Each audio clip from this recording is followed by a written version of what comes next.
What's going on, Ravens fans? Welcome into a live episode of For the Flock Rundown. I'm Ryan here with Noah, and the Ravens are alive. How we feeling, bro? Hey, dude, they roped us back in, man. They roped us back in, man. It was like literally a 7% chance that the Ravens would make it into the playoffs. I was like, bro, are you telling me we're gonna have to go on the road with a backup quarterback in Green Bay and beat the Packers in their home turf, and then the 3-win Browns with a rookie quarterback, Shador Sanders, are gonna have to go and beat the Pittsburgh Steelers? That all they have to do is win and they're in. Like they needed that game, and Pittsburgh couldn't do anything. And the Ravens go into Green Bay. Derrick Henry sets 2 NFL records, goes absolutely bananas, and the offense is like looking really, really sharp. Pass game execution, run game execution. Defense got a few turnovers, and all of a sudden, I'm like, bro, why are you doing this to us, Ravens? We go from 1-5 to 6-5, and then 7-8, another a losing record again. And then now all you do is win and you're in. Ryan, it's the first playoff game is this week. It's either you win or you go home. You know, if you lose, your season's over. You're out. You're on the couch. You get to watch the playoffs. But if you win, you're in, baby. And like we were talking about right before this live stream started, Ryan, this AFC is just so whacked out this year. It's so wide open, man. So wide open. So, like, if anybody, the Ravens have as good a chance as anybody if they get in, man. Like, you're looking at the Chargers and telling me they don't have issues. The Broncos tell me they're not inconsistent, and the Jaguars, like, bro, the Bills. Everybody's flawed this year. I agree. Wide open AFC. And all of a sudden, right when like I'm looking at mock draft simulators and I'm like starting to look at the prospects. I'm like, all right, I'm gonna get a top 14 draft pick.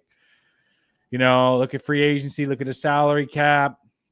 All of a sudden, it's like, dude, we blow out the Packers, the Browns beat the Steelers, and here we are with a chance to make some noise.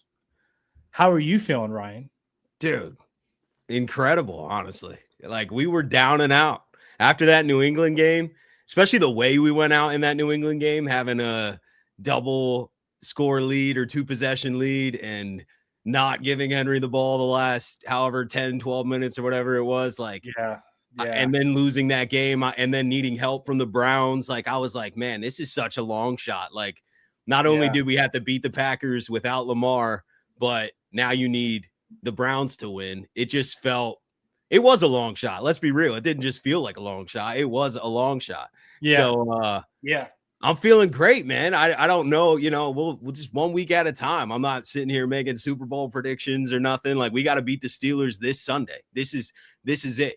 One game, no excuses, and they're shorthanded. Like, this is not the Pittsburgh team we just played. This is not Pittsburgh rolling.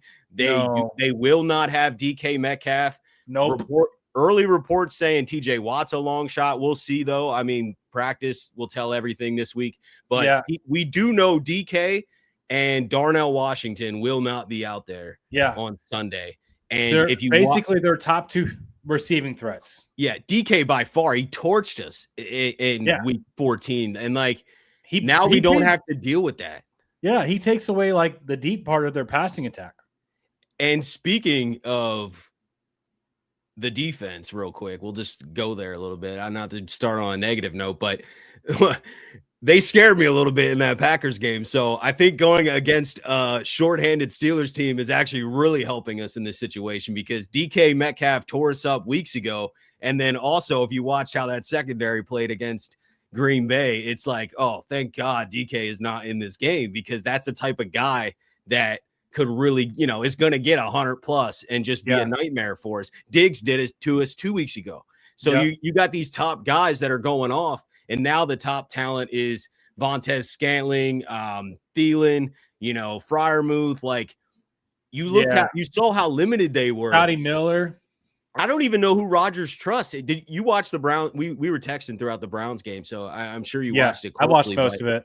The very end of the game, Rodgers is force feeding Scantling, covered by Denzel Ward, just because that's the guy he like trusts the most. And I'm just sitting here looking at this matchup, and I'm like, there's no way the Ravens can't contain this Steelers offense right now. Yeah, This game is set up for the Ravens defense to really be able to contain their offense. And whether we don't know if Lamar's going to play, early signs this week, especially from like Ian Rappaport and everything, even Harbaugh seemed optimistic. Everyone seems optimistic that Lamar's going to play, but we won't really know for sure until Thursday, Friday. Like, let's see if he's getting in full practices. So, but regardless though, I think if he's a limited participate on Wednesday, dude, I'm feeling good. Nah, we're good. Even if he comes back Thursday, I think we're good. He's not going to practice Thursday and Friday and not play. You know what I mean? And he obviously sat that whole week, so he got a whole week of rest. And Harbaugh said that he was getting better each day. I don't know if you listened to the press conference this morning, but I forget. I don't know what reporter asked him, but someone asked Harbaugh, was Lamar improving like throughout the week?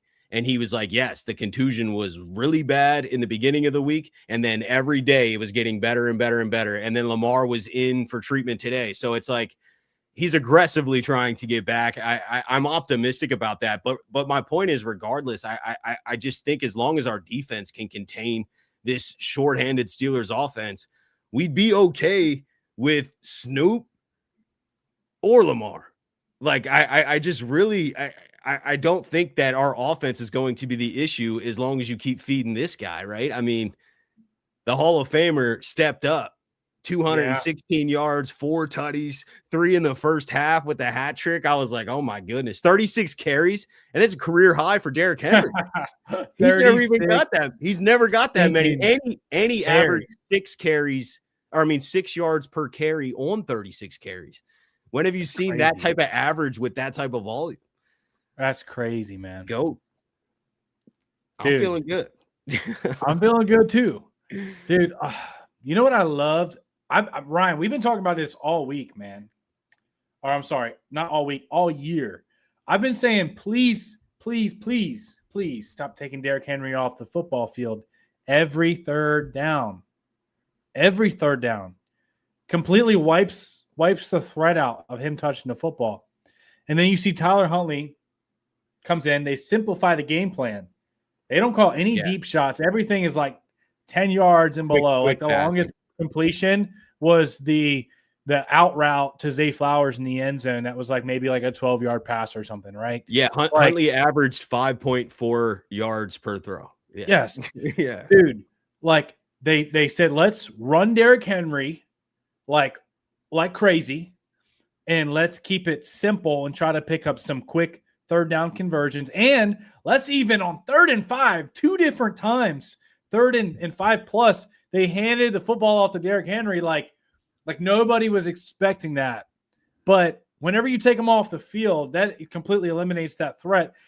Plus, every time, how many times have we thrown the ball to Derrick Henry this year where nobody even touches, like he's uncovered. He just leaks out and it's like a 20-yard gain. Unexpected, like get him out in space. Like, I don't know why we act like Derrick Henry is completely incompetent on third down. Plus he's massive if you want to have him in there on pass protection too. But yeah, I like to see him out there on third down more. I liked how, dude, I saw a quote that was like, it was like, with Tyler Huntley, they run the offense that they have, but with Lamar Jackson, they run the offense that they want to have. And I was like, wow, like that said so well, because it's like with this offensive line that we have, it's not ideal for pass protection, for pushing the ball downfield. I know we have the receivers and the quarterback to push the ball downfield, but we haven't had that pass protection. And not it's consistently. It's hard. Yeah, it's too inconsistent. Yeah. Right. So it's like when Huntley's out there, they said, hey, let's not like have any sacks or turnovers, and let's just get the ball out quick and run the football. And then you see what it looks like. It looks like you literally blow out a playoff team on the road. I know it was against their backup quarterback, but We also had our backup ball. quarterback, Yeah. and Malik Willis is not. He went off. Not, he's talented, man. Yeah. I mean, yeah. So I don't know if Jordan Love would have had a better game. yeah, exactly, Willis dude. went off. He went crazy. He looked like prime Michael Vick. Yeah, it was like insane. Yeah, I'm curious. We can get to that super while we're doing that. I want to look up what Derrick Henry's yards per catch is this year, dude, because I'd be willing to bet it's pretty up there. Yeah. What's up, Corn Pop? Appreciate you with the 5. Pittsburgh Steelers ain't getting in the playoffs, and Rodgers about to throw the plumbers and the corpse of MVS and Thielen. We got this. Let's go. Yeah, let's go, man. 100%. I agree. Not enough weapons. That's how I'm feeling. If we can't stop that offense with that limited amount of weapons, we do not deserve to be in the playoffs. I mean, it is almost gift wrapped for us. All they had to do was beat Cleveland, and they had a bye. You know what I mean? Like Pittsburgh would have chilled this week. We would have demolished them anyway, probably, because we'd have been playing their backups, and we probably would have won this game regardless. But now, at least, if we win, we get in the dance. So, 100%, man. I just don't. I don't feel like Pittsburgh has enough, and I feel like that Cleveland game was an absolute must-win for them. I think they felt it, and I don't know, man. I love our chances. You got the stat? Yeah, man. So Derrick Henry has 150 receiving yards this year on only 15 catches. So he's literally averaging 10 yards a catch, which is like among the NFL's highest for a running back. That's just really rare to be averaging double digits per reception as a running back. So good things happen when we throw Derrick Henry the football. And when he's out there on third down, you got the play action effect. He's at least a threat to touch, especially on third and short. And it's not like he can't catch passes either. So it was cool to see Derrick Henry on the field on third down more. 36 touches was crazy. Yeah. Career high. But yeah, Ryan, that's the formula, man. That's 100%. The formula for it. The Ravens, if they keep Derrick Henry in that 20+ carry range, high 20s, I think. Probably 25. It doesn't need to be 36. Right? If Lamar's out there, I get 36 is a ton. Yeah. But 25 plus high 20s feels right. Yeah, but if we get Derrick Henry averaging 5 yards a carry on 25+ yards or 25+ touches, and then we get the tight ends and the play action and the weaponry of Zay Flowers, we get the ball out quick and we play solid defense, even if it's not great defense, even if it's just like solid, you know? Yeah. I think we could make a run in the playoffs. We need a better game plan than we had against Green Bay defensively too. I mean, we definitely were ready to stop the run, and they just were like, well, we're not going to run them. You know what I mean? And we've seen that happen how many times this year? How many times this year have we just gotten absolutely torched through the air? And it's obviously bad game plan, bad execution. Like Wiggins didn't have a great game either. But also the volume of passes from the opponents are way up against us. They're not trying to run. You know what I mean? They just completely throw out the run game against us. Like, yeah, literally, this is how many carries they had from their running backs. 8. Yeah. 8 carries. They just said, and how many did Malik had? He led the team in rushing. Malik had 9 carries, and most of those were on scrambles. Yeah. I think he had like 2 design runs, right? Like an RPO or maybe a QB draw. But and the QB draws for Huntley were working pretty good. Oh yeah, I know. We haven't been calling those. I feel like with Lamar, we haven't, probably because he's been hobbled though. I mean, if Lamar's a little beat up, you're not gonna call as many because you are gonna take some contact most likely. But they were wide open though too. Like they were untouched. They were right because you have to go pretty much between the A or B gap for those QB draws. You're going right into the teeth of the defense. But whenever it's like 3rd and 7 and teams are pinning their ears back, rushing 4. Sometimes it opens up some big lanes down the middle. So, but it just felt like, man, the creativity was there with Tyler Huntley and the play calling, the outside runs, the inside runs with Derrick Henry, the expectations for Tyler Huntley, like, hey, 3-step drop, he's running a 5-yard hitch on 3rd and 5. You know what I mean? Like, we need more of that with Lamar. Yes. It's not, and maybe some of it, maybe Lamar's looking downfield a little too much, but we need layered options. And I love the quick passing element. It's almost like we coach smarter when Lamar's not there, right? It's like, oh, well, we're going to play safer, but it works. We're built to kind of play that simple game right now. Like, that's the way the Ravens are built. Lead with the run and also get it out of your hands, because to your point earlier, pass protection has been very inconsistent. So when you are trying to hit those deep shots, you need to let the routes develop. And sometimes you take a sack or the play blows up. Now you're stuck in a 3rd and long, or the drive's over. And we're not great in 3rd and long. You know what I mean? I was saying it all week. We have to get into a lot more 3rd and shorts. And the Ravens are a dangerous team in 3rd and short. The whole playbook opens up. Derrick Henry's in the game.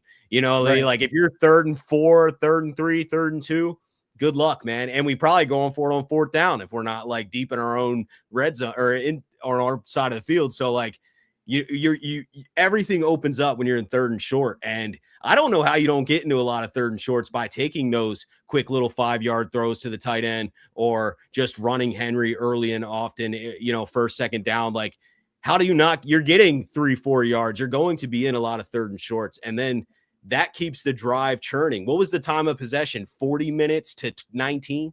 Yeah, man. Like, you know what I mean? Or 40 to 20, 60 minutes. But like, still, you know what I mean? Like, that we dominated time of possession. We went on long drives. The opening drive of the game, I think, was 8 minutes. And then the next drive was like 7.5. Yep. Like, dude, it's halftime. Dude. You know what I mean? This is the formula, bro. Look at here's the last 2 times we beat the Steelers, okay? Do you remember in the regular season last year, division on the line? In Baltimore. The Ravens were 10-5. The Steelers were 10-5 in Baltimore. All right. Derrick Henry got 24 carries for 162 yards. Lamar Jackson had only 23 passing attempts, 3 passing touchdowns, and a 115 passer rating. So he stayed under 25 passing attempts. Derrick Henry got 24 carries. He did his thing. Justice Hill had 2 carries for 30 yards.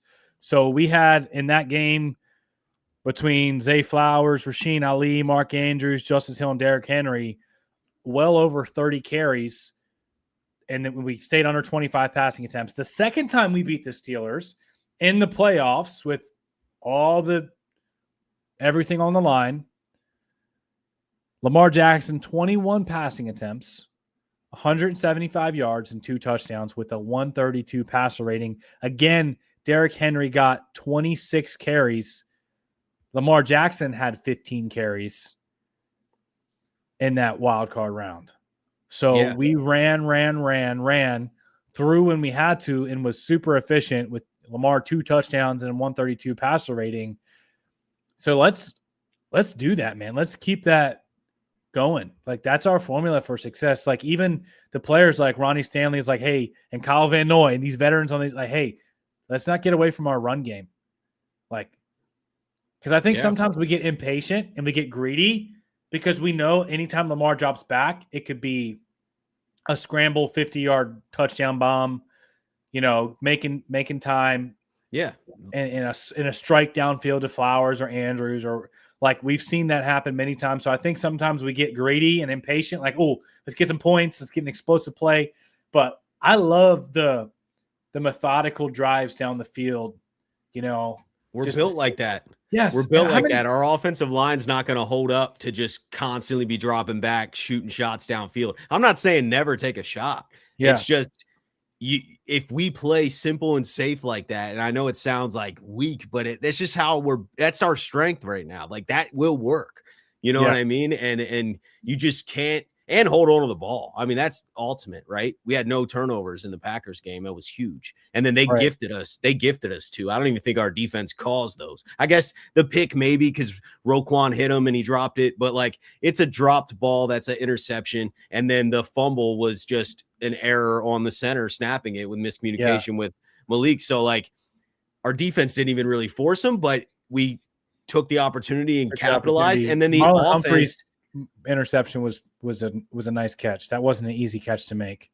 Like, Yeah, that was right. very But reactionary. it took a guy dropping it and then Right. you know what I mean? And but the offense holding on to the ball is the key.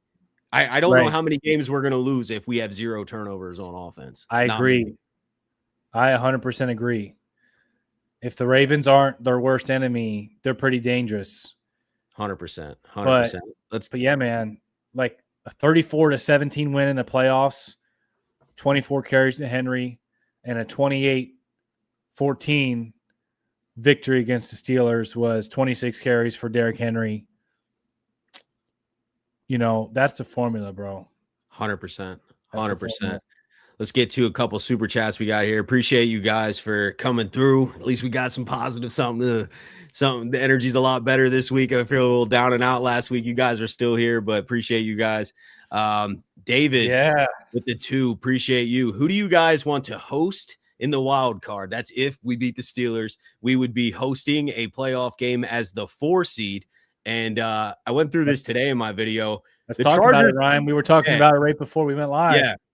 So right now it's Texans 5, Chargers 6, Bills 7. But the Chargers are playing the Broncos, who are the 1 seed, and the Chargers are benching their starters, including Herbert. So most likely, I would say Denver's got that locked up. They're going to win the 1 seed. They're going to win the bye. The Chargers are then going to fall. We're probably not going to play the Chargers, right? Like, they're not going to be the 5th seed unless everyone lost. Even then, they wouldn't. So the Texans are the most likely option because they are the 5th seed currently, and they play the Colts. So if the Texans beat the Colts, they're coming to Baltimore if we beat the Steelers. And then if the Texans were to lose to the Colts and the Chargers lose to the Broncos, then the Bills, who play the Jets, I'm sure the Bills would win unless they just don't care and bench their starters. The Bills would then move up. But most likely, I think I saw Jonas Schaefer put out the stats from like New York Times. There's actual odds. It's 70% right now, or 69% that the Texans are going to be the 5th seed. So they would basically have to lose to the Colts, right? That's pretty much what it comes down to. Right. Yes. But and I don't know if they care. You know what I mean? Maybe they rest their starters or something. But like, actually, they can still win their division, right? Aren't they only a game back? I'm not sure on that. The Jaguars. I think the Jaguars, if they lose to the Titans and the Texans win, they would have the 3 seed. Yeah. So, okay. So maybe the Texans still can win their division. So they're going to be fighting for that. They're going to beat the Colts, in my opinion. We're most likely hosting the Texans. But to answer this question, Noah, like, who would you want, though? Like, odds aside, who do you want if we beat the Steelers to come to Baltimore? Buffalo. Yeah, I'm feeling the same way, man. Yeah. The defense is way worse. The Texans' defense is nice. Yeah. I think we match up against Buffalo pretty well. I still think Buffalo's run defense has been very suspect all year. Derrick Henry has had success against him. Lamar Jackson has had a lot of success against Buffalo too. I mean, week 1, he put up 40 points. We had a 40-25 lead, and we were running too. We're doing whatever. We're doing whatever we wanted on offense, man. And we know how that ended. In the playoff matchup, we were marching up and down the field time in and time out. It's the only thing that stopped us was 4 turnovers. Was a Mark Andrews fumble. I think we had a Lamar interception. Lamar fumble. And I think that was it, but there was a drop. The drop. Yeah. I thought there was 4 turnovers in that one. But regardless, that's what was stopping us, man. I mean, we were moving the ball up and down the field on Buffalo both times. Actually, the last 3 times we played Buffalo, our offense has had no issues. Like, the last time we played Buffalo in Baltimore, we blew their doors off. The last 2 times we played Buffalo on the road, we didn't win, but we still moved the ball. So, and if we played Buffalo, we'd be playing them at home. So, I think we match up well because the Buffalo Bills don't have a lot of elite receivers, and I feel like we can limit their run game. We've gotten torched more through the air this year on defense. But then again, like, you look at this stinking Ravens-Bengals game, where we pitched a shutout against Joe Burrow and Jamar Chase, and it's crazy. But I think like the way we match up, I feel like we match up with the Bills better than the Chargers. Chargers got some good receivers with Keenan Allen, Lad McConkey, Quentin Johnston. And I feel like if you get Herbert a lot of time, he's going to dish the ball to those guys. Plus, they got a Marion Hampton back on offense, and their defense is pretty good with Jesse Minter calling the shots and the talent they have with Derwin James and Khalil Mack. And the Texans, we were talking about this, man. The Texans, they got the best defense in the NFL, like a great front. They can shut down the run. They can shut down the pass. They got elite linebackers, DBs, and front. Like they're elite everywhere. Plus, they got 2 or 3 really good wide receivers that could give us issues. So, hey, I think we can beat any of them if we don't turn the ball over. Yeah. We play our game. But I think as far as like who we match up with, in my opinion, it'd probably be Buffalo. Plus, I'd like to see some payback after. Hey, revenge, man. I think that there would be extra juice for that one.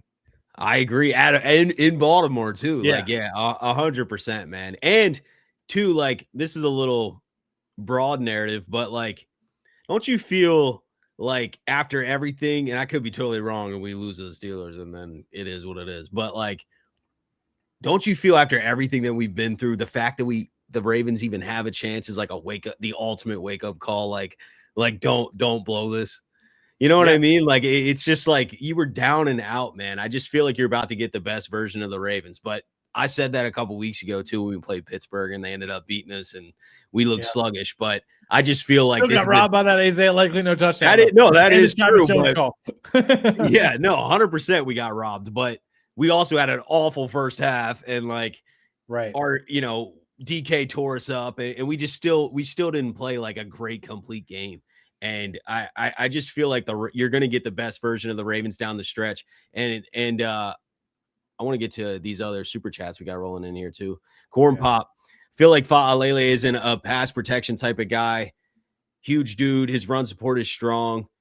You should bruise and tire out the defense and then pass. I feel like that's the view. I don't know. By the way, we need Harbaugh gone. He's like Carroll in the final year. He was the head coach for Seattle.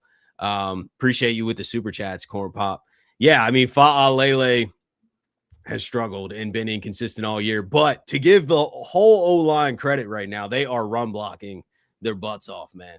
And I feel like down the stretch right now, this offensive line is doing enough to get the run game churning. We need more of a quick pass game element. You won't have to worry about this inconsistent pass protection from guys like Voorhees and Fa'alele because we have seen that all year. You're right.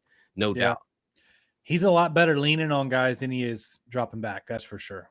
Yeah, no, I mean, when he's got to move and make decisions, it's not as good. But it's he has to process when he knows who to go block in the run game, he can use his size a little bit here and there. And in the O-line has had their best 2 games run blocking against New England and Green Bay. So that's a great sign, man, these last 2 weeks. Obviously, Pittsburgh's got a tough front. You got to deal with Hayward. Highsmith, if you watch that Browns game, was game-wrecking the entire game. Like, he's a problem. Maybe Watt comes back. We'll see. It's not an easy front, but neither is the Texans or other teams that we'll have to face. So I think we're going to have to continue to move bodies. Green Bay is not a bad run defense. You know what I mean? And we were opening holes left and right. So I trust right now.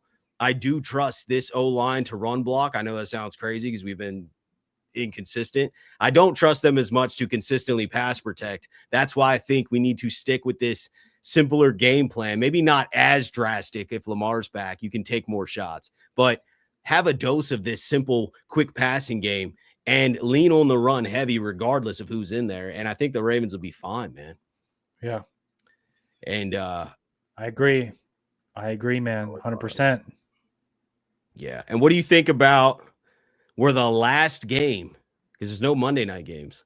We are the last game of the regular season. Prime time. Let's go, baby. Let's go, man. Sunday night football. Longest wait, but we are the last game. We're closing the regular season of 2025. Yeah, man. I love it. It feels like the Ravens-Steelers rivalry has been heating back up, man, because it kind of died off there a little bit. whenever Ben Roethlisberger left. But, we met them in the playoffs last year. We've been fighting down to the wire for the division the last few seasons. And here we are again. This is basically a playoff matchup. I mean, it is. This is the first round of the playoffs. Yeah. The Ravens got kind of – if they advance in this one and they get to the playoffs, it's kind of like you already felt the pressure of the playoffs and you can kind of take a deep breath and go play. You know what I mean? 100%. But, did you hear the message? Speaking of playing free, Derrick Henry had the team prayer and before the game, and he told the guys, let's go play free, man. You could see it. Yeah. I mean, no, they had fun. They did. And we've been talking about how we would like to see some more vocal leadership. Dude, I tell you what, if there's one guy that has the respect of every single coach and player in that locker room, it's Derrick stinking Henry, man. The way he prepares in the offseason, the way he trains, the way he puts, his body on the line. And when he rips off a run at M&T Bank Stadium, the crowd goes nuts, man. I don't know. Yeah. Derrick Henry might be my favorite Raven on the team right now. Bro, that signing, unbelievable. That's one of the best signings in the history of the franchise. Yeah. You could argue is the best free agent signing. I'm trying to think. I haven't really thought about this very much, but it could be the best free agent signing ever for us. Yep. And he only needs 30 yards to have a 1,500-yard season. 36, I think. Yeah. Yeah. 31. He'll become yeah, dude. Let's go. He'll become the first player ever to have back-to-back 1,500-yard seasons over the age of 30. And 15-plus touchdowns. And, yeah. Dude, it's the 1,500 yards, 15 touchdowns over 30 back-to-back. He's going to get it. Oh, yeah. Derrick Henry, hey, I don't know how many years we got left of him. Run him, baby. Run him till the wheels fall off. Dude, he looks great. He looks good. I'm not even remotely concerned about wear and tear or overusage or this guy's aging. Nah, dude. He looks the great. Most consistent. He hasn't missed a game since he's been on the Ravens. It's unbelievable. I think it's his work ethic and how he takes care of his body. I've heard almost every other player that's been asked about Henry and his influence on the team. They all are he taught us how to eat right and really take care of his body. And if you ever watch any of his off-season interviews and stuff, he talks a lot about nutrition. The dude doesn't snack. He laughed when somebody was asking him, how often do you eat ice cream? He's like, dude, I don't eat any of that stuff. You know what I mean? And it's just the ultimate sacrifice during his professional career, because maybe after he'll indulge a little bit in junk food maybe, but during his career he's nah, I'm going to do everything I possibly can to stay healthy, stay available, and dominate the league, and he's done nothing but that. Hey, and speaking of health, John Harbaugh said today that they're in really good shape health-wise. Yeah. So who would be out outside? I mean, Lamar's the question, right? I mean, I know Marlon got banged up, his hand stepped on in that game, but he came back in. I don't know who would be out. Everybody's ready to go, man. And look at Pittsburgh, opposite. You know what I mean? Yeah. Injuries. Darnell Washington being out is huge, bro. I know. He not only was a force in the run game, springing open, Jalen Warren and Gainwell, but dude was a problem over the middle of the field. I mean, he's hard to take down. He would catch a 5-yard hitch and still pick up 10 yards just by rumbling down the field. Kind of guy that kind of guy that wears you out too. Like a Henry, you know what I mean? I imagine being that the opponent and just every play, Henry, I guess, is more volume, but it wears you out as a defense. You get a little bit softer. I feel I completely agree, man. It's a massive missing piece. Let's get to this other super chat real quick. Appreciate you, Dom.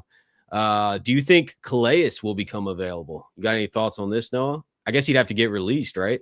I don't know if the Cardinals would release him. If they did release him, would he be eligible to sign with the team? Would he go to waivers? How would that? I don't know. I think the odds of him becoming available wouldn't be very high. I don't know this late in the season. I'm sure. I think he would. If they released him, he would be able to. They're not going to release him just to like. If Yeah. they release him, I think it's to do him a favor and say, "Hey, you can go play for a contender." But if they, Yeah. you know what I mean, it wouldn't Right. release him just to go sit at home. Yeah. But That reminds me of like if you've ever played fantasy football. oh yeah, I'm in 9 leagues. So I'm like, Yeah. It's like one of the guys is eliminated from playoff contention. So they just start dropping like their star players to like hook somebody else up. Yeah. And they know like if that person is ahead of you in the waiver wire, it's like they make little homie hookups. Like that's kind of what it reminds me of. If someone were to release Calais Campbell right now, they'll be like, hey bro, go to the Bills or try to win a bowl. Like, yeah. Win a Super Bowl. Yeah. Yep. No, yeah. I mean, I'd take him for depth, but yeah, I don't know. I don't know if he'll get released. Dude, he would definitely help. Yeah, I know. He hasn't been on our team in years and he's still doing well. Yeah. He's well over 100 sacks now. I remember when he was trying to get to 100 sacks while he was still with us. And we were thinking, oh, it's kind of declining a little bit. Then he went, where did he go after us before the Cardinals? He went to Miami, had a couple of sacks. Arizona keeps sacking the quarterback, dude. He's a future Hall of Famer. Been a baller his entire career, man. Yeah. And to do it at that age, that's another guy who's like taking care of himself. Obviously his size helps, but like he he's taking care of himself to be still doing it, at a high level this long into his career. Yeah. What do you this comment just caught me. The Ravens haven't even peaked yet. And I agree. This season we have not even came close to peaking. Yeah. Our most complete football game was probably against Cincinnati. Like as far as complimentary football. I know we only scored 24 points, but we basically stopped trying to score and throw the football because we were up 17-0 in the fourth quarter. You know what I mean? Like, yep. So yeah, when you're up that much, you slow everything down. You don't even need to take as many chances. You don't want to, make a mistake or do something stupid. So you end up kind of scoring a less amount of points. Yeah. I mean, when you're shutting a team out and you're up 3 scores, you like the game is keep away at that point and field position, but right. Yeah, no, I'm feeling good, man. I'm feeling good. And maybe, and I see this, where was it at? I saw another comment. Oh yeah. The Ravens gave me the worst gift ever. Hope. Yeah. And I think we're all feeling that a little bit, right? Like we were so down and out and almost like done with the season. The conversation shifted to coaching, like coaching changes. And not to say that I still don't think my opinion hasn't really changed on the head coach in that situation, but that's not the topic of conversation right now because it doesn't really help to say that this week. Like, you know what I mean? Like we got the Steelers right in front of us. We have a playoff run right in front of us. I'm not going to be talking about who we're firing right now. I'm like fired up about this game this week. The offseason, we can definitely talk about changes. So, but it is crazy. We just got that dose of hope. The Browns gave us the dose of hope, and the Ravens for beating the Packers. But what a whirlwind, man. And it could be the worst gift ever if we go out and flop in Pittsburgh and that's just how their season ends. Then it's the worst gift ever. That little ounce of hope where it's like, dude, we're back. And then we lose in Pittsburgh and it's like, oh no, this is the type of season this has always been. Yeah. Dude, what are your thoughts, bro? Like air out your thoughts on the whole Ravens would be better off to start Tyler Huntley in this game. I'm seeing a lot of people in the media talk about this. Like, I think it's kind of nauseating, like, and just ridiculous because it doesn't take an elite football mind to see the game plan they ran with Tyler Huntley and giving Derrick Henry 36 carries over 200 and something yards. Like, you could have done that with Lamar Jackson out there. Yeah. No, there wasn't a single play that I saw Tyler Huntley make that I'm like, Lamar can't do that. In fact, it's the opposite. I mean, so what are your thoughts on it, bro?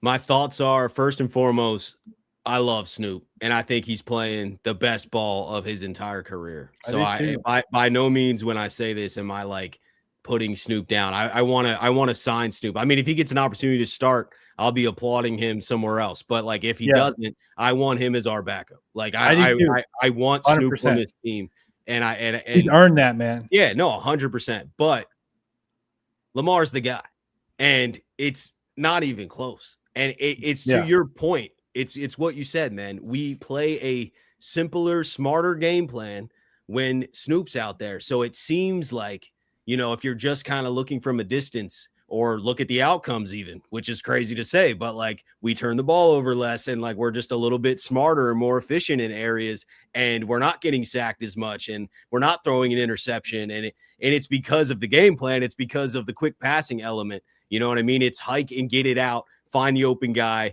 a lot of short passes. I want to take that and plug that into when Lamar's out there. Yes, and also sprinkle in what Lamar does too. I'm not saying don't take any downfield shots, but yes, I just want to take the game plan when we have Snoop out there and add that element to Lamar. Yes. And you're gonna see a whole different level, man. Because exactly. Lamar's the guy. If Lamar's healthy, I got to say that too. If Lamar is really sore and can't move well and is very limited and isn't practicing for a lot of this week, then by all means start Snoop.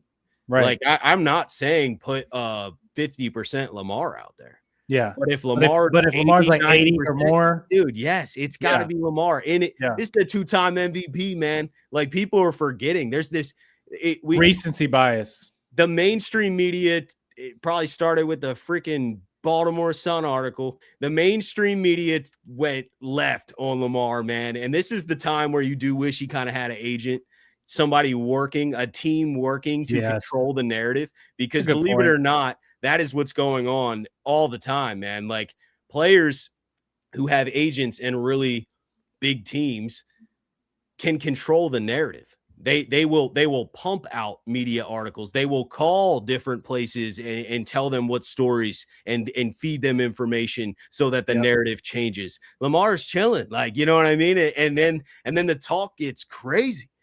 And it's like, oh, the Ravens are done with Lamar and, blah, blah, blah. Did that look like on Lamar on the sideline, or anytime we've seen Lamar, did that look like a Lamar who was like not wanting to be there, or that the Ravens weren't with him? Or I mean, come on, like if you're watching the game, if you're watching them on the sideline, in the locker room, the interaction between everybody, the media is in a different world to what's actually going on.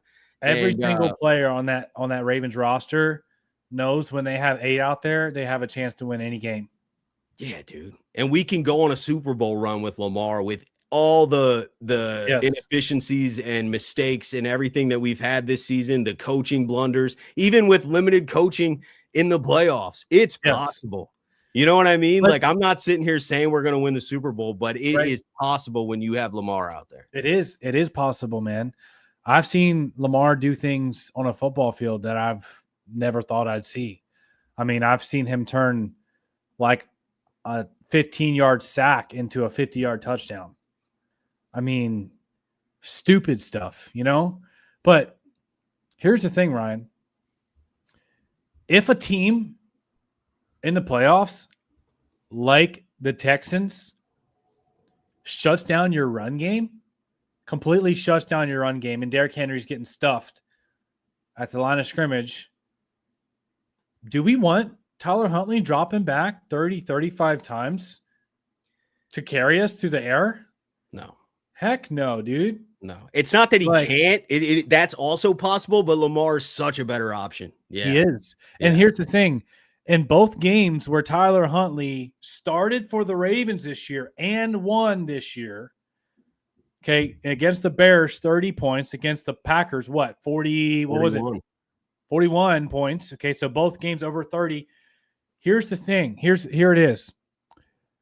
Tyler Huntley did not have over 200 passing yards in either one of those games, and Derrick Henry was over 20 carries in both of those games. And in the Bears game and the Packers game combined, Derrick Henry had 6 rushing touchdowns. Yeah. Like, so I don't know what we're doing. Like, I agree. I agree with you. Tyler Huntley, I want him back. He's awesome. He deserves to be the backup here in Baltimore, and he deserves a lot of credit, especially for some of the timely throws on 3rd and 5, and accuracy too. He's not inaccurate. Been very accurate. The velocity on the football is not nearly as much as a Lamar throw, but he's been accurate. He's executed. He hasn't turned the ball over, which is huge. So I'm appreciative of Huntley, but Lamar Jackson and Tyler Huntley, let's not pretend like they're in the same even tier when it comes to quarterback play. It's just a completely different game plan, and it's more of a game managing. Let's feature Derrick Henry and get the ball out quick whenever Tyler Huntley's out there. Why can't we do that like we've been talking about all night? Why can't we have those game plans with Lamar Jackson with the type of offensive line that we have and trying to play mistake-free football? You know what I mean? Yeah, hopefully hopefully we've had that wake-up call from a coaching perspective, and that's how we're moving forward. You know what I mean? We don't have to air it out like crazy against the Steelers either. Like, you know what I mean? And there may be some resistance in the run game, but I think you stick to it. Like earlier this season, there was resistance in the run game. How many times were we in 3rd and 1? We were complaining on lives many times where we were in 3rd and 1 with Henry, and we were getting stuffed over and over again. Lines getting blown up. But I'm telling you, that line's run blocking better right now. They're moving people. And it happened later in last season too. It did. It happened even later this year. I'm not making excuses here. Like, I still think it's a letdown from a overall year standpoint of the offensive line, but they've gotten it together these last few weeks in the run game. It's like the colder it gets, the better they've been run blocking, dude. Yeah. Well, perfect timing. Let's roll. You know what I mean? And you stick to it. If you get stuffed a few times in the first quarter, you don't have to change the game plan and just air it out constantly. I think we will wear teams down throughout the game if you stick to it. So, you know what I mean? Like that's when you see that second half explosion where the Steelers game last year comes to mind, where Henry busted off like a 50-yarder. I remember he's like pushing Patrick Queen off and just like went to the house. Like you start busting a lot of big runs in the second half. You know what I mean? Things like really open up because it's like, man, dude, we've been gang tackling, running to hit this guy over and over all game, and you just wear people down. And with the threat of Lamar out there, it's a dangerous offense, man. But Lamar's the guy, and Harbaugh said that today. So it's not even like a Ravens debate. This is a maybe a little bit in the fan base and a national media debate, which I've said this so many times, but mainstream media, their goal is to get engagement. They're not like trying to present you the ultimate truth. You know what I mean? It's a surface level of research, and their goal is views, which leads to revenue. So I think they're achieving that goal. And I wish Lamar you don't have to have an agent, but like had a media team that worked behind the scenes to control that stuff, because it does get out of hand. I hate when it takes life that, the Ravens are done with Lamar. And it takes him. He misses like 3 games or has a few bad games or average games, like after dealing with some injuries, and they're like, "Oh, I don't know, Lamar's falling off." Yeah, you see what he's getting paid next year? It's too much. It's like, dude, no, it ain't. Talking about, Did you see what Lamar was doing in his first 10 touchdowns, 1 pick, and the 1 pick wasn't even his fault when we started off the year. I mean, he was when he was healthy, dicing team. He had the highest passer rating in NFL history at the time. But he gets a little banged up, and we lose a couple of games, and I don't know. Like, I don't know why they do that with Lamar. I don't see them doing that with other quarterbacks. I mean, I guess I've seen, like, even with the whole Joe Burrow, I don't know if Joe Burrow wants to play in Cincinnati anymore. Like, people throw stuff way out of the water. But dude, check out some of these injuries for the Steelers. All right. So in this last game against the Browns, they did not have TJ Watt, who had his lung punctured, defensive tackle Daniel Akeli, guard Isaac Semelo, who's a starter, James Pierre, starting corner, Brandon Eccles, starting corner, and then Calvin Austin, starting wide receiver. Plus, Darnell Washington just broke his arm. DK Metcalf is suspended. And we'll see if some of these other defenders like Pierre and Eccles are going to play. One of their guards, see if he plays. TJ Watt's a big one.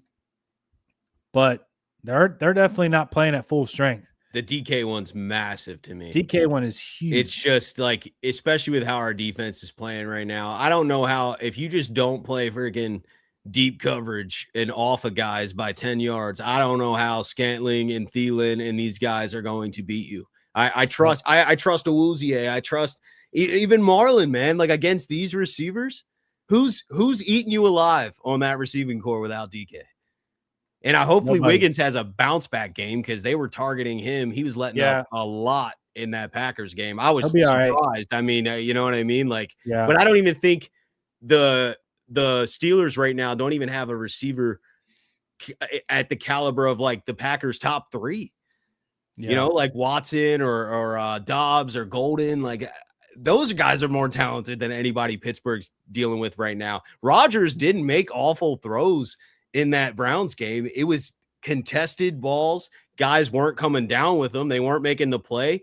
And it was tight coverage. Like you just, I don't know how they eat us up through the air. And we also always usually stop the run. So, I mean, it seems like a juicy matchup for us, man. But I mean, yeah, we'll see.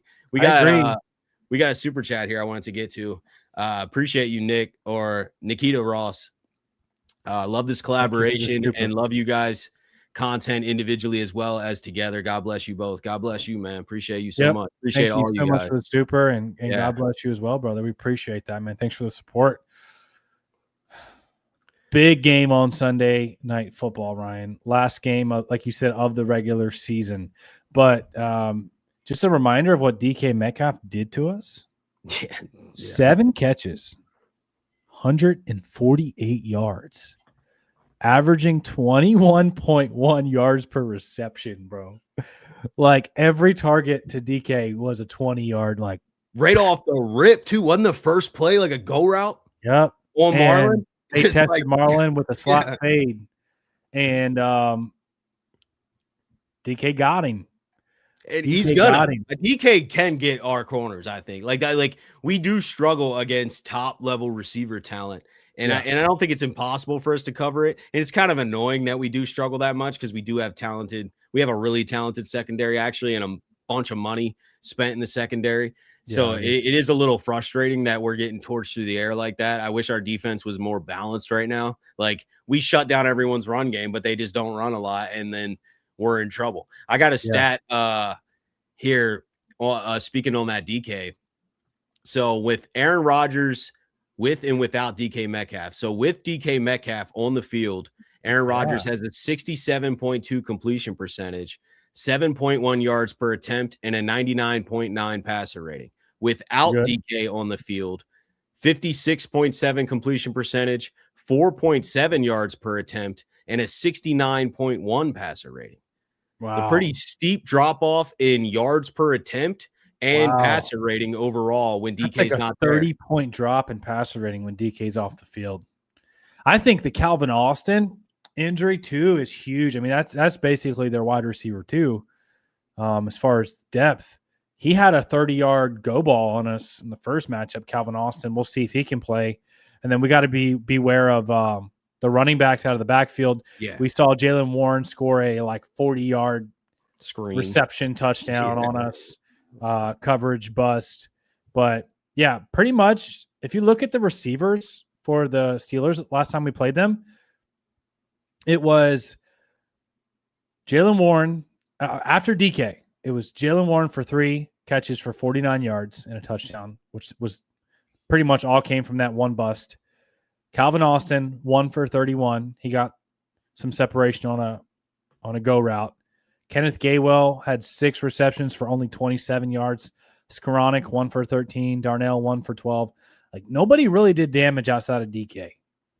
DK was out of Aaron Rodgers' 284 passing yards. Half of it was DK with 148. I feel like most teams we go against, that like the star number one receiver eats us up. Yeah. Like Diggs comes to mind just a few weeks ago. Christian Watson, like for the Christian Packers. I know he's Watson. not maybe on at that level, but like that's their best guy. Lamar So like, Chase always goes over 100 on yeah, them. it's like their top guy just kills us. Right. And without DK, I don't know who that top guy is.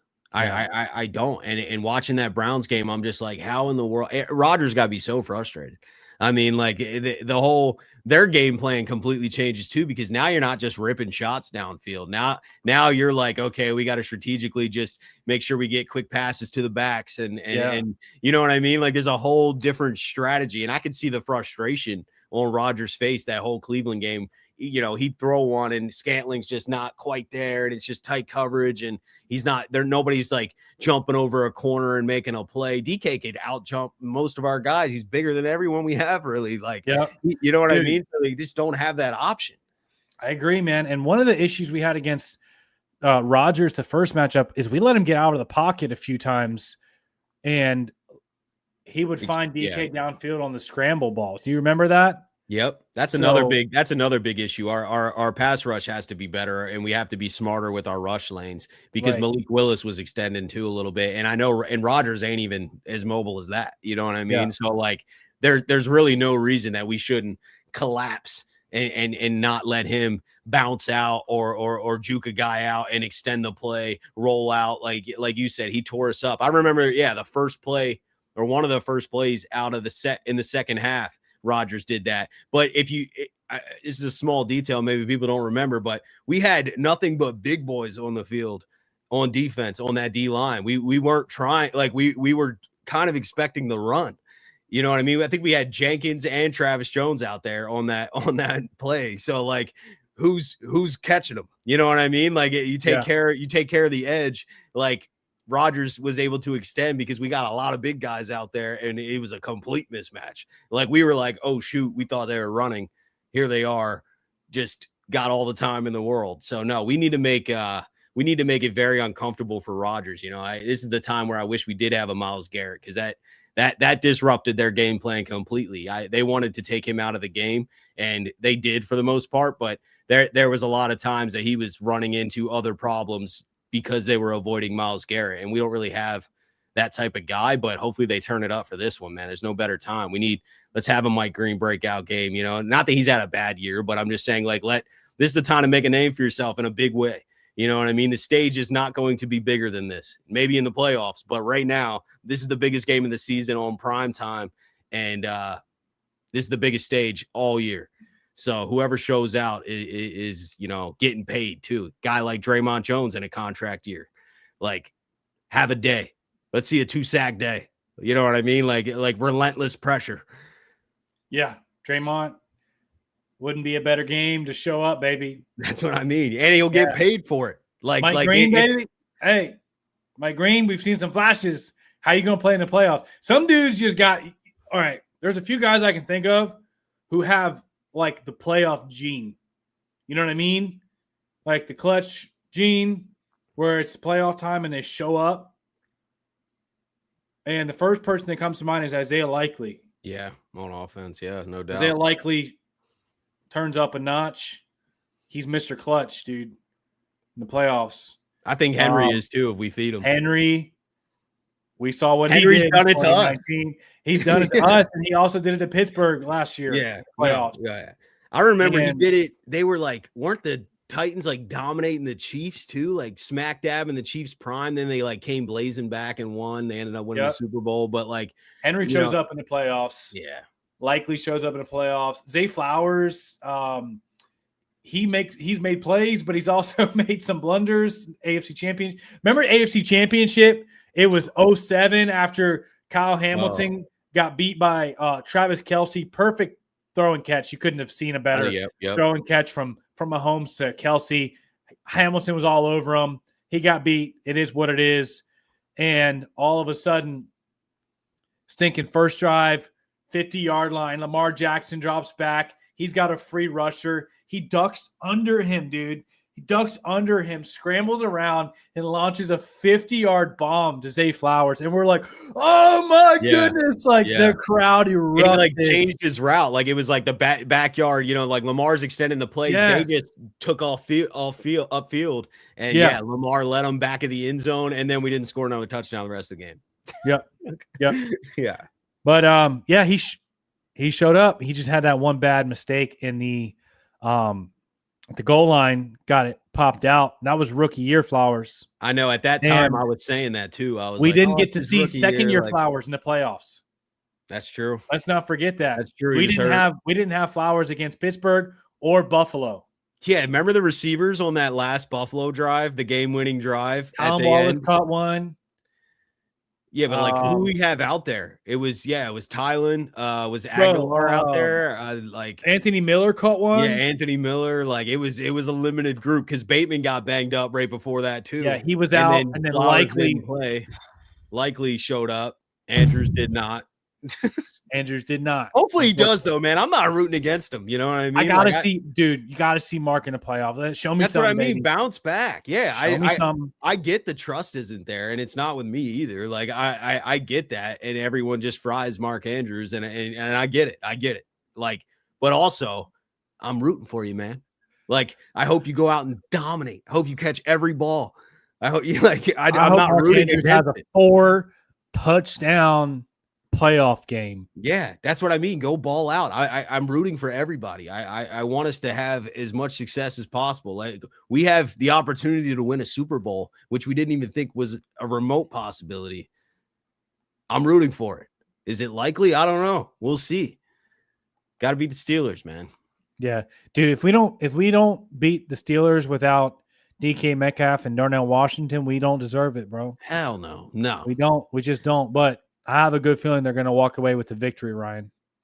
No, me too, man. 100%. I don't see how they score a lot of points. That's where my conviction in the Ravens comes from. Is like even if we have, because Pittsburgh's going to play a tough game. I'm not saying they're going to go out there and lay down. Like this is going to be a physical game in their house. Like it ain't going to be easy, and it could be. No one's even been talking about this, but like this could be Aaron Rodgers' last game ever, right? Could be, bro. Ever.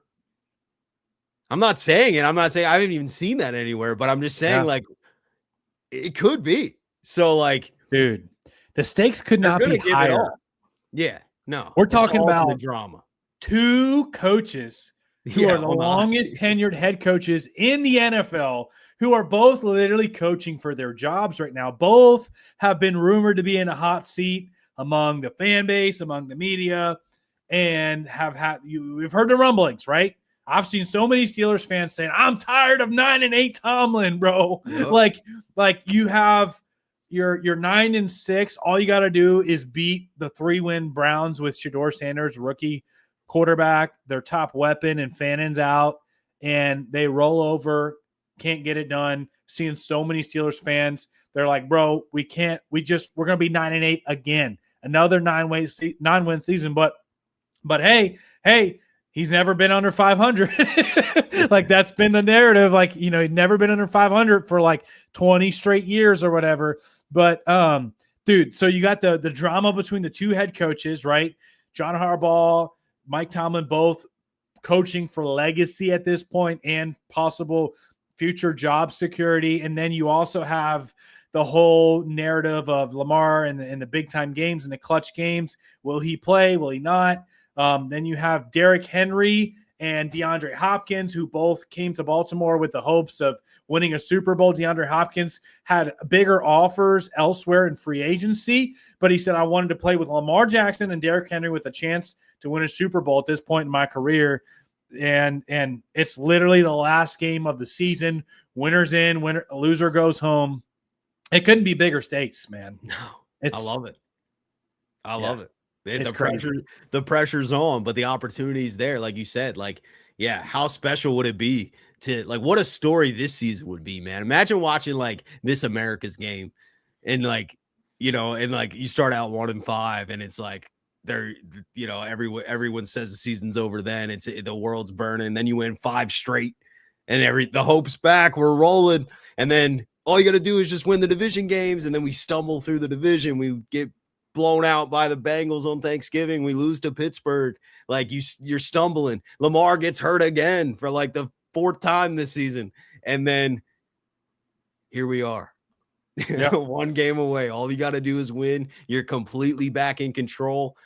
And Lamar, Henry, Hop, they can get a ring. It's crazy. Yeah. It's crazy, man. I hope it happens. It'd be so sick. All right. I'm going to try something new, Ryan. All right. You keep talking.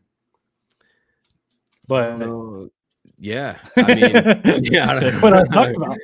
Yeah, no, I'm excited for the game, man. I really am. I'm excited that we even like have hope, you know, and it could be the worst curse too, like we were talking about earlier. Like maybe the worst gift is this ounce of hope that we have, and we're just gonna get really let down. But I'm not looking at it from that lens. I'm like, man, the perfect opportunity is right in front of us. And did they deserve this opportunity based off the season we've had? Probably not. We're very fortunate and blessed that the AFC North was a mess this year and that the Steelers didn't run away with it, because the AFC North at the beginning of the year seemed a lot harder. You know, we were looking at the Bengals too. I know their defense isn't great, but I didn't think they'd be this bad. Obviously, Burrow injury played a big role in that.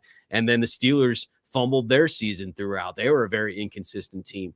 So, I mean, the AFC North, luckily, is wide open. And if we had a team run away with it, if Pittsburgh had 11 wins right now, we'd have no chance. You know what I mean? Yeah. And maybe we don't deserve a chance, but we have one. So let's go. We have a chance.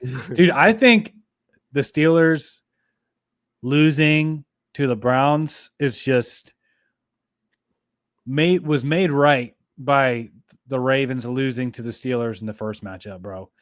I had Steelers fans texting me. Like, I had a Steeler fan literally text me and say, this one got robbed from you guys. The likely catch. Not just that, but the Travis Jones thing. Yeah, the pick.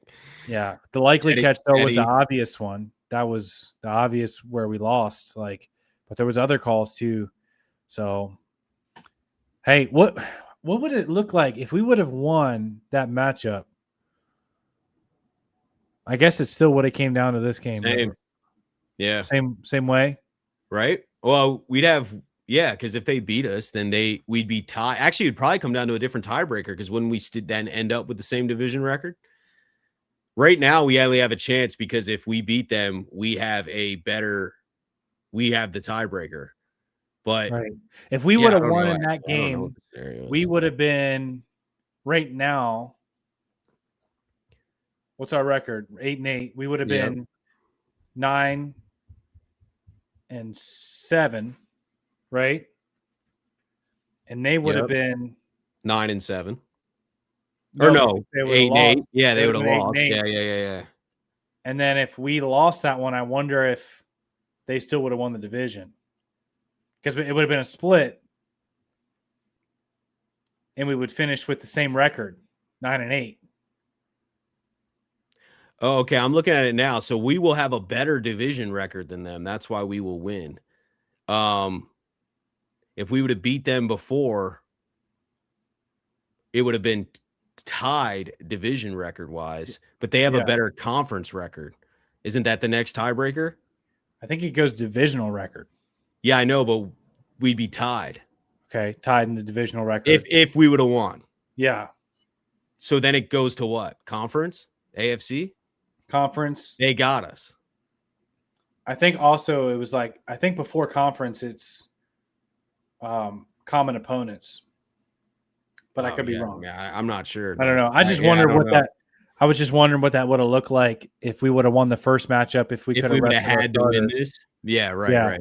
Yeah. I just looking at it quickly, I don't think so. I think we still had to win, but like there may be some weird tiebreaker there where we wouldn't have been able to. But yeah. I mean, because they lost to the Browns, which hurts their divisional record. And that's the reason we can get in, because we're both 3-2 in the division right now. So when we beat them on Sunday, when we beat the brakes off of the Pittsburgh Steelers. We will be 4-2 in the division, and they will be 3-3, and that is the reason we are winning the North, because our overall record will be the same.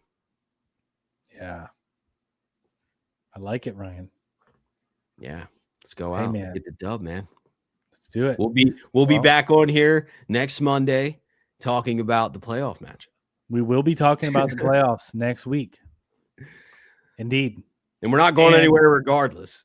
So appreciate all you guys who are here and rocking purple shades. Oh yeah, dude. Ready for next live. Yeah, if we beat the Steelers and are in the playoffs, the purple shades gotta come out, brother. Dude, I'm gonna have to send you a pair of purple shades, Ryan. All right. We're gonna have to be going. You got the same kind? Yeah. Purple shades. All right, I'm with it. I'll rock them. Let's go. They're the aviator styles. All right. Tom Cruise, baby. Let's do it. Let's do it. I'll even buy them from you. You don't have to send them for free. I'll send you money for them. I want the same ones or similar ones, I guess. Yeah, I gotta find them. I gotta find the ones. I'll send you a link. All right, yeah, that works too. Yeah. Nah, hell yeah, man. Well, anything else on your mind? Just Derrick Henry going nuts on the Steelers, bro. I want to see another Patrick Queen stiff arm, bro. Yeah, we're gonna see another one of those. We got one in the Packers game. That was fun. That was fun. Yeah, Valentine, right? Just it is very fun to watch Derrick Henry run the football. Dude, I love it. Feed him. Dude, when it's the second he crosses like the 5 yard, like the 5 yard mark in a run, I'm like wired. I'm like, let's go. And when you start, when you start the game too, and you just rip off like 9 or 10 yards on the first carry, I'm like, oh, here we go, dude. Yeah, it's you're like type of night. Yeah, you're gonna wear them down. They're already, yeah, 100%. All right, before we get out of here, what's a little score prediction? You got one?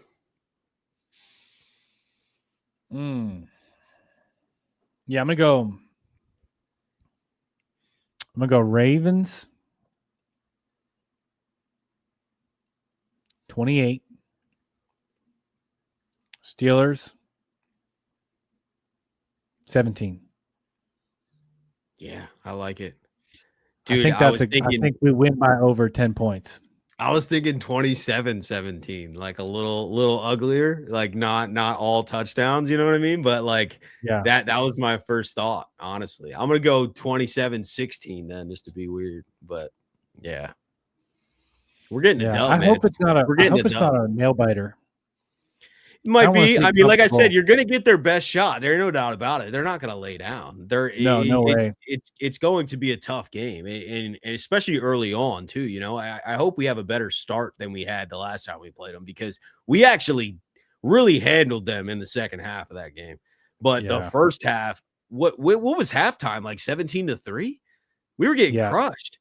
So like you can't have that kind of start, man. Like no way. You have to start fast.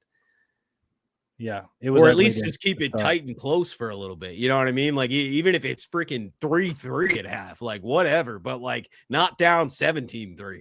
That's rough. Then you have to play beyond perfect. So and you can't have one call go against you. And look what happened. You know what I mean? It's like, we got to start fast, man. But I just don't see how Pittsburgh's going to score a lot of points. I know everyone's not confident about the defense and the secondary right now. I feel you. But what weapons do they have?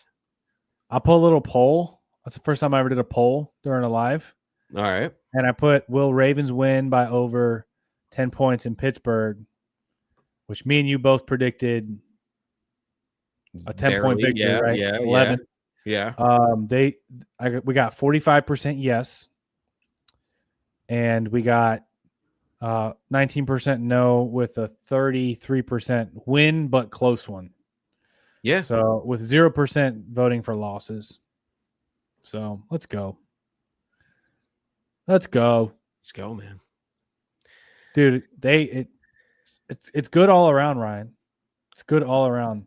Yeah. I don't know. I didn't get a chance to see any of your videos, but like the game before, or the video that I posted before the Browns upset the Steelers, I had like 5,000 views.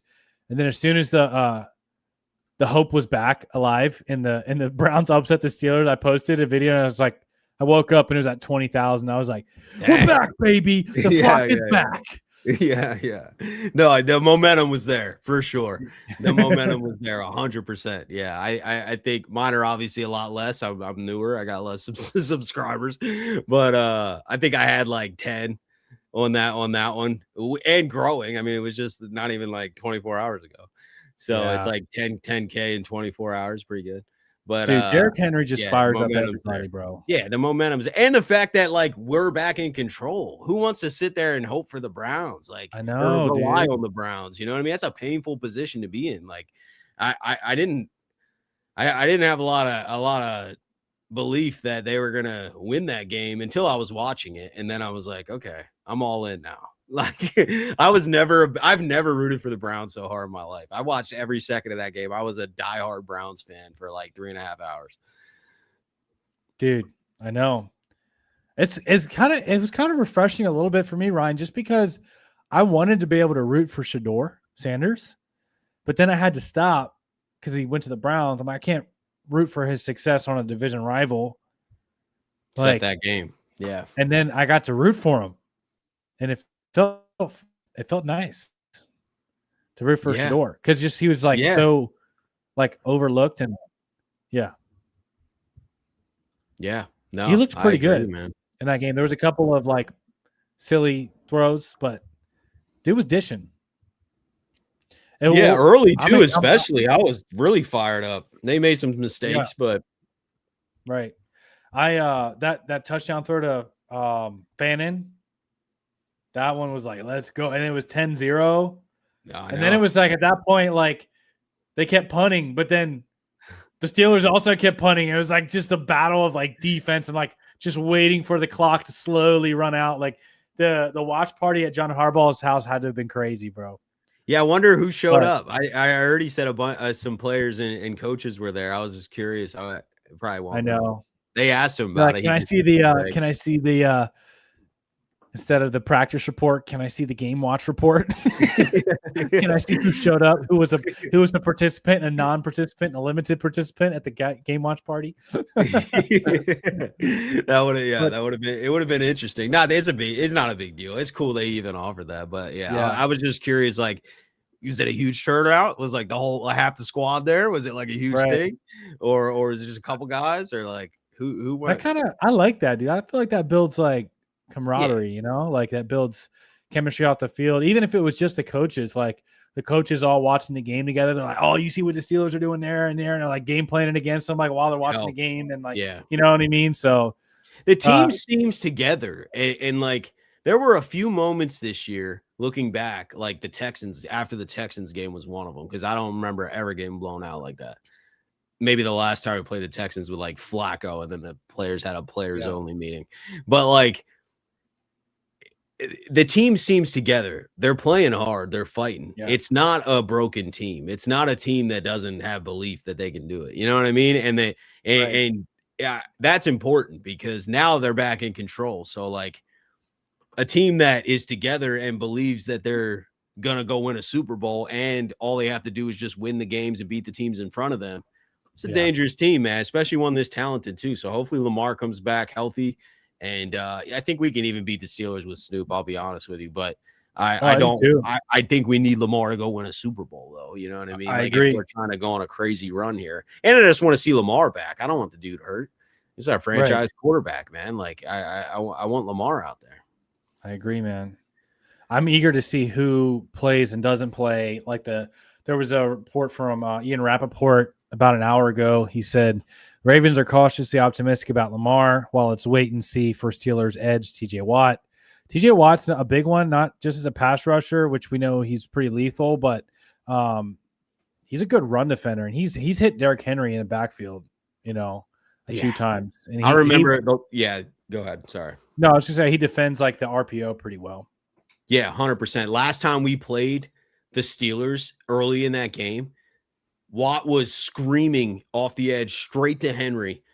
Lamar could have pulled multiple times and had like wide open lane, but I think Lamar was a little banged up. He was giving it to Henry, and Watt was just tackling Henry right behind. Just got getting to the legs. Yeah. And I'm just like, oh my goodness. Like, yeah, no, he's a problem. And Highsmith's a problem. And Hayward, like their front is dangerous. Without not having Watt out there, does hurt them. I just think the bigger loss for them in this game is Metcalf. You know what I mean? Like, it's huge. such a weapon. And Darnell's huge too. That too, yeah. Yeah. But they do have their front is on their defense is pretty healthy. They have Derrick Harmon back. They have he is back for this game. That is, yeah, he's a beast. Cam Hayward playing good football. So they got their two best defensive tackles, like right in the front. They got Alex Highsmith healthy. They got Queen healthy. So could be some resistance. Could be some resistance in the run game, but stick to it. Don't overthink it and like stop running, you know, or take Henry out the game because it's like, oh, we can't run on him. Yes, you can. Give it time. Dude, yes, you can. In a straight up like fight or like just physicality, like nastiness, I think I'd take Derrick Henry and Patrick Ricard against almost anybody in the NFL. No, 100%. I know we can run. At some point, they're going to break. Like, exactly. Ricard is a nasty. He is a specimen, and Ricard and Derrick Henry is a specimen. Like those two dudes coming at you over and over again. Who we didn't even talk about this entire show, the tight ends blocking. Charlie Kohler, Andrews, Likely. I mean, even Tez Walker was out there blocking on that touchdown run. Great block. Like, those guys don't get enough credit too, man. They're out there blocking. Our run blocking is awesome right now. It's fun to watch. They look like they're just playing with joy. There, it's back into the mode how it was at the end of last year, where it's like we're running on you. You know it. You can't stop it. That is how we've been playing better too. Yeah, and the whole O line and the tight ends, receivers. We're run blocking. Linderbaum's playing really good too, bro. Yeah, everybody's run blocking. We can run on them, feed Henry, and keep mixing the runs up too. You know what I mean? Like I loved some of those outside zone runs, the toss on near the goal line. Like we're mixing it up. You know what I mean? Yeah. I love what I'm seeing in the run game right now. You get Lamar back, now you have a whole other set of options. And I just think it makes it too dangerous. We're healthy. Outside of Lamar, we're healthy. The Steelers are missing so many key pieces. We're not. Like, there's no excuses. This is it. This is it. Here we go, Ryan. We went a little bit over time. We had fun talking about Ravens, bro. Bro Flacco says Kohler is basically Boyle with better hands.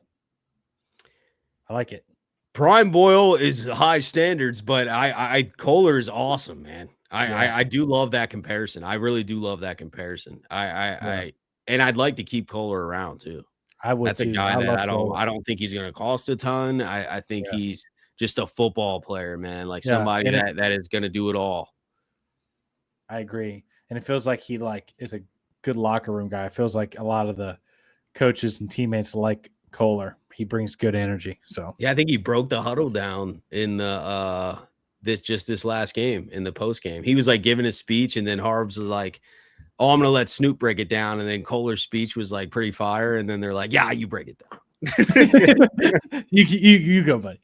Yeah, we like that. Yeah, but all right, guys. Yeah, man. Appreciate you guys though, for real. Hit the like button. Thanks for coming through, spending an hour with us or whenever you joined. Yeah, man, we got a must-win game this week, but all the opportunity in the world. Hopefully we're back next week talking about who we're playing in the playoffs. Yes. And then the week after that, we're talking about who we're playing in the divisional round. Yeah. And then the week after that, we're talking about who we're beating in the AFC Championship. And then like a month later, we're talking about who we're playing in the Super Bowl. And then like a week after that, we're going to watch the parade in Baltimore. Dude, that'd be nuts. Hey, you know that picture of like the edited picture of Lamar and Henry, like with the Lombardi. Lombardi, we got to see it. I've only seen it in Madden. Yeah. Dude, let's do it, man. Hey, AFC, wide open. Wide 100%. Open. Yeah, let's go take it. All right. Let's go take it. Appreciate you guys, though. Have a beautiful rest of your night, and we'll see you next Monday.